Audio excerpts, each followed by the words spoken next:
여러분, 혹시 나이가 들어간다는 사실에 막연한 두려움을 느껴본 적 없으신가요? 거울 속 자신의 모습이 낯설게 느껴질 때, 젊은 시절의 활력은 온데간데 없고 쇠잔해진 육체만 남았다는 생각에 깊은 한숨을 내쉬어 본 적이 있으실 겁니다. 특히 75세를 넘어 85세로 향하는 시기는 우리 인생에서 가장 거대한 변화를 맞이하는 때입니다. 그토록 치열하게 살아왔던 사회적 역할은 점차 희미해지고, 마치 무대 위에서 화려한 조명을 받던 배우가 조용히 막 뒤로 물러나야 하는 순간과도 같습니다. 우리는 이 시기를 어떻게 보내야 할까요? 무엇이 우리를 진정으로 평온하고 훌륭한 노후로 이끌어 줄 수 있을까요? 이 중대한 시기를 지혜롭게 보내기 위해 우리가 반드시 기억해야 할 6가지 핵심 원칙이 있습니다. 첫째, 소유물을 과감히 줄여나가는 태도입니다. 둘째, 타인의 삶에 함부로 간섭하지 않는 굳건한 결단입니다. 셋째, 혼자만의 고독을 온전히 즐길 줄 아는 마음가짐입니다. 넷째, 지나간 과거를 억지로 미화하거나 후회하지 않는 지혜입니다. 다섯째, 나이 들어가는 몸의 변화를 있는 그대로 받아들이는 용기입니다. 여섯째, 다가올 죽음에 대한 강박에서 자유로워져 현재에 집중하는 태도입니다. 이 6가지 원칙을 본격적으로 살펴보기 전에 한 짧은 이야기를 들려드리고자 합니다. 어느 작은 마을에 평생토록 쉼없이 일하며 엄청난 부를 일군 박영수 씨가 살고 있었습니다. 그는 젊은 시절 밤낮을 가리지 않고 일만 했습니다. 그가 75세가 되던 해, 창고에는 수많은 물건과 재산이 가득했지만 그의 마음속에는 설명할 수 없는 깊은 공허함과 불안감이 자리 잡기 시작했습니다. 매일 아침 눈을 뜰 때마다 혹여나 자신이 가진 것을 잃지 않을까 전전긍긍했고, 자식들이 자신의 뜻대로 살아주지 않는 것에 대해 몹시 화를 내곤 했습니다. 결국 그는 누구와도 깊은 마음을 나누지 못한 채 거대한 집에서 홀로 덩그러니 남아 쓸쓸한 노년을 보내야만 했습니다. 이 짧은 이야기는 비단 박영수 씨만의 일화가 아닙니다. 열심히 살아온 우리 모두가 한 번쯤 마주할 수 있는 서늘한 거울과도 같습니다. 그렇다면 우리는 이 서늘한 거울 앞에서 어떤 표정을 지어야 할까요? 이제부터 앞서 말씀드린 6가지 원칙을 바탕으로 우리의 노후를 가장 아름답고 평온하게 가꾸는 방법을 하나씩 깊이 있게 파헤쳐 보겠습니다. 첫째, 소유물을 과감히 줄여나가는 태도입니다. 우리 삶의 주변을 한번 가만히 둘러보십시오. 집안 구석구석에는 평생토록 모아온 수많은 물건들이 쌓여 있을 것입니다. 언젠가 쓸지도 모른다는 생각에 버리지 못한 낡은 옷가지들, 유행이 지나버린 가구들, 그리고 기억조차 희미해진 자잘한 잡동사니들이 집안의 빈 공간을 가득 채우고 있습니다. 우리는 젊은 시절 무언가를 끊임없이 채워넣고 소유하는 것만이 인생의 성취라고 믿으며 살아왔습니다. 더 넓은 집, 더 좋은 차, 더 많은 통장의 잔고가 우리의 가치를 대변해 준다고 착각했던 것입니다. 하지만 75세가 넘어가는 시점에서 이러한 지나친 소유는 오히려 우리의 영혼을 짓누르는 무거운 짐이 됩니다. 독일의 철학자 아르투어 쇼펜하우어는 다음과 같이 경고했습니다. 우리가 소유한 물건은 결국 우리를 소유하게 된다. 그의 말처럼 우리는 물건을 가지기 위해 노력하지만 결국 그 물건을 관리하고 지키기 위해 소중한 시간과 에너지를 모두 빼앗기고 맙니다. 한 가지 흔한 일상을 상상해 보십시오. 평생을 교사로 일하다 은퇴한 이명희 씨의 집은 발 디딜 틈이 없을 정도로 책과 서류로 가득 차 있습니다. 그녀는 자신이 가르쳤던 교재들과 옛 제자들의 편지를 단 하나도 버리지 못했습니다.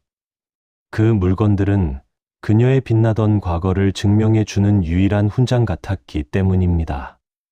하지만 나이가 들어 거동이 조금씩 불편해지자 그 수많은 짐들은 청소하기조차 버거운 장애물이 되었습니다. 그녀는 먼지 쌓인 책장 앞에서 종종 깊은 한숨을 쉬며 피로감을 호소하곤 했습니다.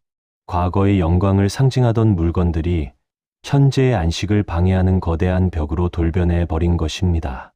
이처럼 소유물을 줄이지 못하는 것은 결국 과거에 얽매여 있다는 증거입니다. 우리가 삶의 황혼기에 접어들었다면 이제는 더하는 삶이 아니라 비워내는 삶으로 방향을 완전히 전환해야 합니다. 짐을 비워낸다는 것은 단순히 물리적인 쓰레기를 내다 버리는 행위가 아닙니다. 그것은 내 마음속에 덕지덕지 붙어있는 허영심과 집착을 떼어내는 거룩한 의식과도 같습니다. 옷장을 열어 1년 동안 한 번도 입지 않은 옷을 과감하게 정리해 보십시오. 장식장에 가득 찬 의미 없는 기념품들을 치워내고 빈 공간을 만들어 보십시오. 비워진 그 빈자리에는 무엇이 채워질까요? 바로 평온함입니다. 아무것도 없는 텅 빈 벽을 바라볼 때 비로소 우리의 시선은 바깥의 사물이 아니라 내면의 고요한 마음으로 향하게 됩니다. 인생의 마지막 여정은 가벼워야 합니다. 무거운 배낭을 메고 험난한 산을 오를 수는 없는 노릇입니다. 지금 당장 주변을 정리하십시오. 죽음이 찾아와 우리가 떠나간 자리에 너무 많은 흔적이 남지 않도록 스스로의 삶을 단정하고 가볍게 갈무리하는 것이야말로 진정으로 훌륭한 노후의 첫걸음입니다. 둘째, 타인의 삶에 함부로 간섭하지 않는 굳건한 결단입니다. 나이가 들면 우리는 자연스럽게 많은 경험과 연륜을 쌓게 됩니다. 자신이 살아온 방식이 정답이라고 굳게 믿게 되며 세상을 바라보는 뚜렷한 기준이 생겨납니다. 그러다 보니 자식이나 주변 사람들의 행동이 마음에 들지 않을 때가 너무나도 많습니다. 내가 살아봐서 아는데 그렇게 하면 무조건 실패해. 이런 말이 습관처럼 입 밖으로 튀어나오려고 합니다. 자식이 취업을 준비할 때, 결혼할 배우자를 데려왔을 때, 심지어 아이를 키우는 방식에 이르기까지 우리는 끊임없이 조언이라는 이름으로 참견하고 간섭하려 듭니다. 하지만 그것은 조언이 아니라 자신의 통제력을 잃고 싶지 않은 불안한 권력욕에 불과합니다. 예를 들어 보겠습니다. 정년 퇴직 후 평범한 일상을 보내는 김철수 씨는 주말마다 아들 내외의 집을 찾아갑니다. 그는 며느리가 청소하는 방식, 손주들의 학원 일정, 심지어 아들의 씀씀이까지 사사건건 지적하기 일쑤입니다. 그는 자신이 인생의 선배로서 당연히 해야 할 훌륭한 조언을 해주고 있다고 굳게 믿었습니다. 하지만 시간이 흘수록 아들 내외는 주말마다 김철수 씨가 방문하는 것을 부담스러워하기 시작했습니다. 대화는 점차 단절되었고 명절이 아니면 먼저 연락이 오는 일도 사라졌습니다. 김철수 씨는 서운함을 느꼈지만 자신의 잦은 간섭이 그들을 밀어냈다는 사실을 전혀 깨닫지 못했습니다. 고대 로마의 철학자 루키우스 안나이우스 세네카는 인간관계의 본질에 대해 깊이 통찰하며 이렇게 말했습니다. 타인에게 베푸는 가장 큰 선의는 그들이 스스로 자신의 길을 걸어갈 수 있도록 묵묵히 지켜봐 주는 것이다. 이토록 명확한 진리가 또 있을까요? 자식의 삶은 자식의 것입니다.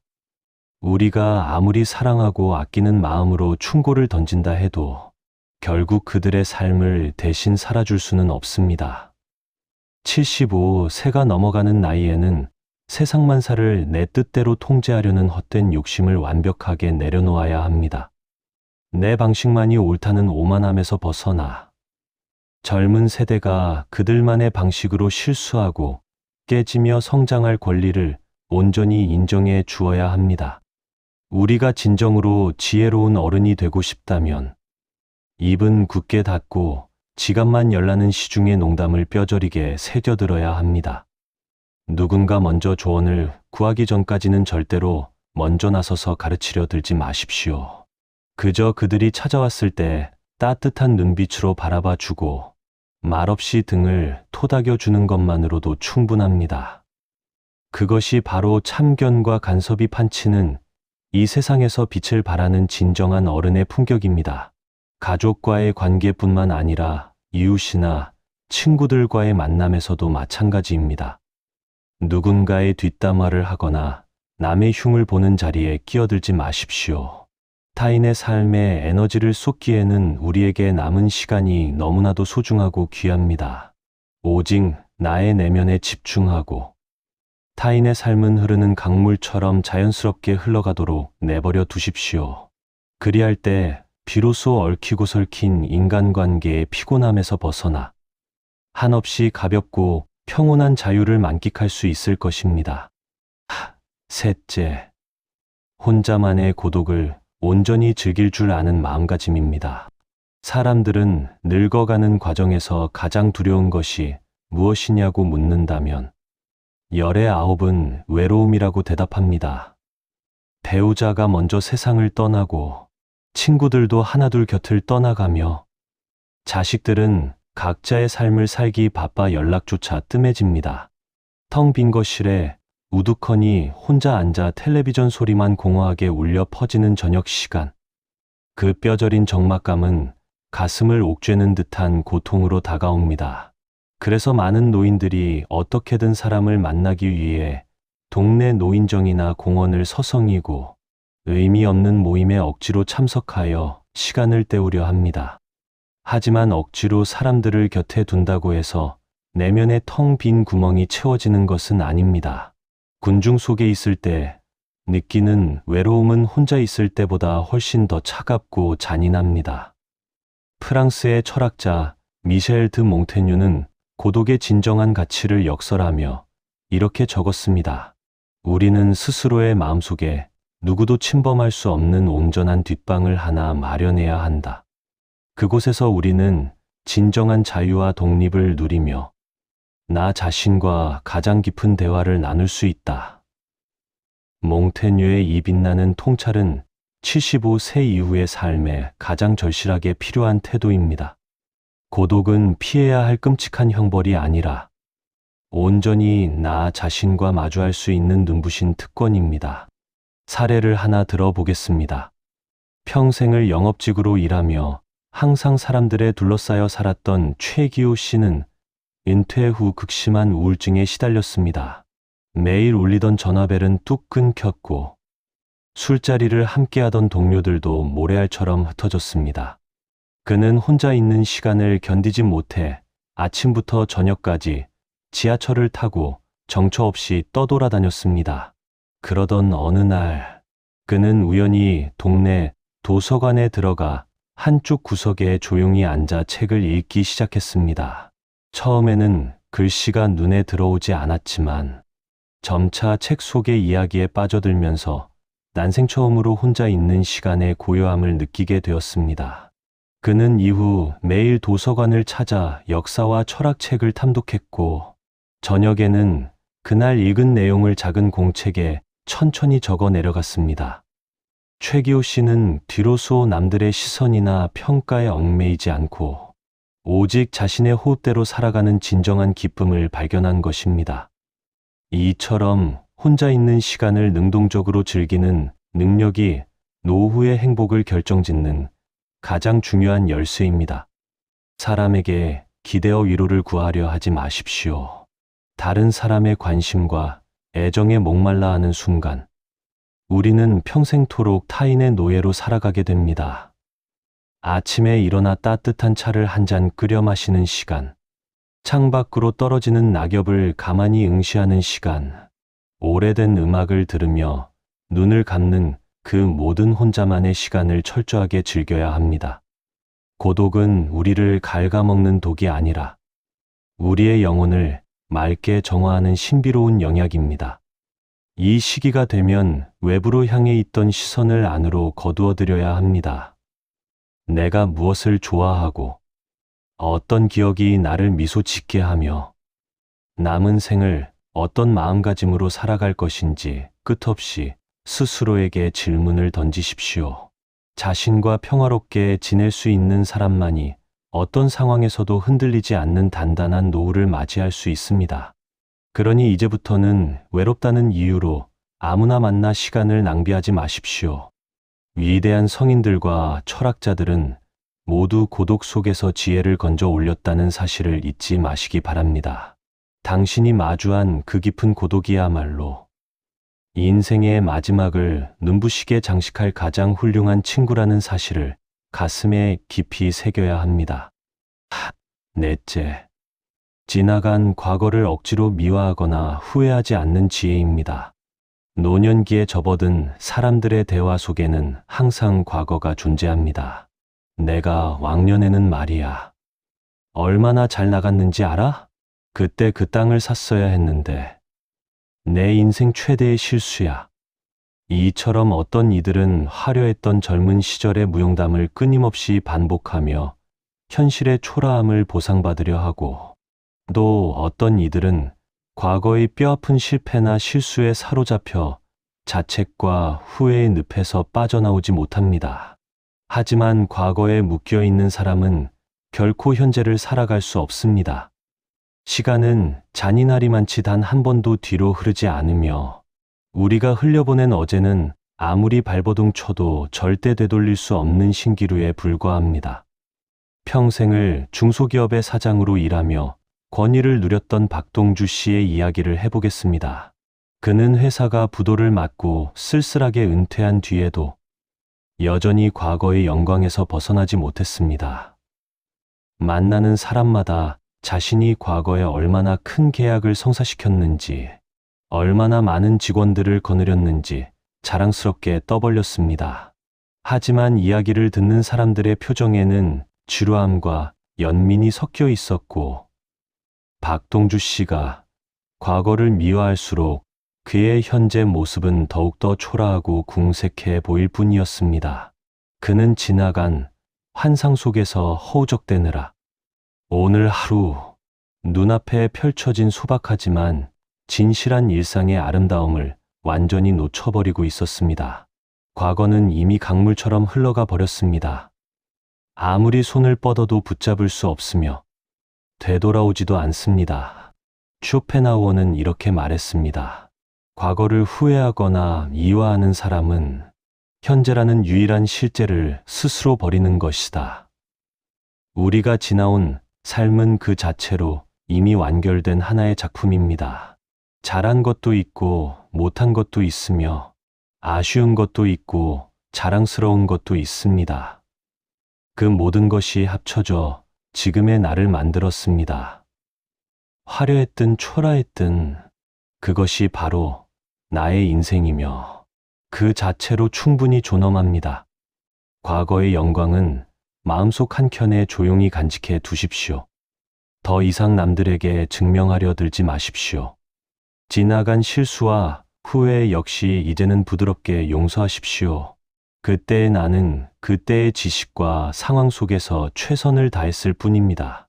과거로부터 완전히 자유로워진 사람만이 오늘이라는 빛나는 선물을 온전히 받아 누릴 수 있습니다. 다섯째, 나이 들어가는 몸의 변화를 있는 그대로 받아들이는 용기입니다. 75세를 넘어서면 몸은 솔직해집니다. 젊은 시절처럼 무릎이 가볍지 않고 계단 하나를 오르는데도 숨이 찹니다. 밤잠이 예전 같지 않고 소화가 더디며 눈이 침침해지는 날이 많아집니다. 많은 분들이 이러한 몸의 변화에 저항합니다. 한참 젊을 때처럼 무리하게 움직이거나 약으로 눌러가며 불편함을 외면하려 합니다. 혹은 반대로 작은 통증 하나에도 지나치게 예민해져 병원을 전전하며 불안을 키우기도 합니다. 예를 들어 보겠습니다. 평생을 건강 하나만큼은 자신 있었던 강기남 씨는 80세를 앞두고 무릎 통증이 심해지자 마치 자신의 전부가 무너지는 것처럼 느꼈습니다. 매일 아침 통증과 씨름하며 젊었던 날을 그리워하고 지금의 몸을 원망하며 우울한 나날을 보냈습니다. 그러던 중 담당 의사로부터 이런 말을 들었습니다. 선생님 무릎은 80년을 쉬지 않고 선생님을 지탱해 온 겁니다. 조금 쉬어달라고 신호를 보내는 거예요. 그 한마디에 강기남 씨는 뭔가 크게 깨달은 듯 표정이 달라졌다고 합니다. 그 이후 그는 무릎과 싸우는 대신 무릎이 허락하는 만큼만 걷고 쉬어야 할 때는 기꺼이 앉아 쉬었습니다. 오히려 느린 걸음 덕분에 길가의 풍경을 더 깊이 바라보게 되었고 마음의 여유도 훨씬 깊어졌습니다. 세네카는 이렇게 말했습니다. 자연의 흐름에 순응하는 것이 가장 위대한 지혜다. 늙어가는 몸은 우리의 적이 아닙니다. 평생을 함께 달려온 가장 오래된 동반자입니다. 그 동반자가 이제 조금 느려졌다면 함께 속도를 늦추면 됩니다. 무리하지 않아도 됩니다. 예전만큼 하지 못해도 됩니다. 지금의 몸이 할 수 있는 것들에 감사하며 그 안에서 최선을 다하는 것, 그것이 나이 듦을 온전히 받아들이는 가장 품위 있는 태도입니다. 여섯째, 다가올 죽음에 대한 강박에서 자유로워져 현재에 집중하는 태도입니다. 75세 이후를 살아가는 분들의 가슴 속에는 말로 꺼내기 어려운 한 가지 두려움이 자리 잡고 있습니다. 바로 죽음입니다. 주변에서 한 명, 두 명 먼저 떠나가는 지인들의 소식을 들을 때마다 내 차례가 언제일까 하는 생각이 어느새 마음 한구석을 파고듭니다. 그 두려움이 지나치면 남은 삶을 즐기지 못하게 됩니다. 아직 살아있는 오늘을 온전히 누리는 대신 오지 않은 내일의 죽음을 미리 당겨와 매일 죽음을 살아가게 됩니다. 하지만 위대한 철학자들은 죽음을 다르게 보았습니다. 몽테뉴는 이렇게 말했습니다. 죽음을 배우는 것은 예 속에서 벗어나는 것을 배우는 것이다. 죽음을 알면 우리는 비로소 자유로워진다. 죽음을 외면하거나 두려워하는 대신 그것을 삶의 자연스러운 일부로 받아들일 때 오히려 지금 이 순간이 얼마나 소중한지를 더욱 깊이 깨닫게 됩니다. 죽음을 앞두고 있기에 오늘 마시는 차 한 잔이 더 향기롭고 오늘 나누는 대화 한마디가 더 따뜻합니다. 꽃이 아름다운 것은 지기 때문이듯 삶이 소중한 것도 끝이 있기 때문입니다. 지금 당장 거창한 것을 이루려 하지 마십시오. 거창한 버킷리스트를 작성하거나 죽기 전에 무언가를 반드시 해야 한다는 강박을 가질 필요도 없습니다. 그저 오늘 창밖으로 들어오는 햇살을 느끼고 사랑하는 사람의 손을 한 번 더 잡아주는 것, 그것으로 충분합니다. 죽음은 우리를 불행하게 만들기 위해 존재하는 것이 아니라 지금 살아있음의 기적을 깨닫게 해주기 위해 곁에 있는 것입니다. 지금까지 우리는 75세 이후의 삶을 가장 평온하고 아름답게 가꾸기 위한 6가지 원칙을 깊이 있게 살펴보았습니다. 소유물을 과감히 비워내고 타인의 삶에 간섭하지 않으며 고독을 두려워하지 않고 과거에 얽매이지 않으며 늙어가는 몸을 친구처럼 받아들이고 죽음을 두려워하는 대신 오늘에 집중하는 것. 이 6가지는 결국 하나의 진리를 향해 수렴합니다. 바로 지금 이 순간을 온전히 살아가는 것입니다. 여러분의 남은 날들이 무겁지 않고 가볍기를 바랍니다. 외롭지 않고 고요하기를 바랍니다. 불안하지 않고 평온하기를 바랍니다. 그리고 무엇보다 지금 이 순간 살아있음 자체가 얼마나 눈부신 기적인지를 매일 아침 새롭게 느끼시기를 진심으로 소망합니다. 오늘 이야기가 여러분의 마음에 작은 울림을 드렸다면 구독과 좋아요로 함께해 주세요.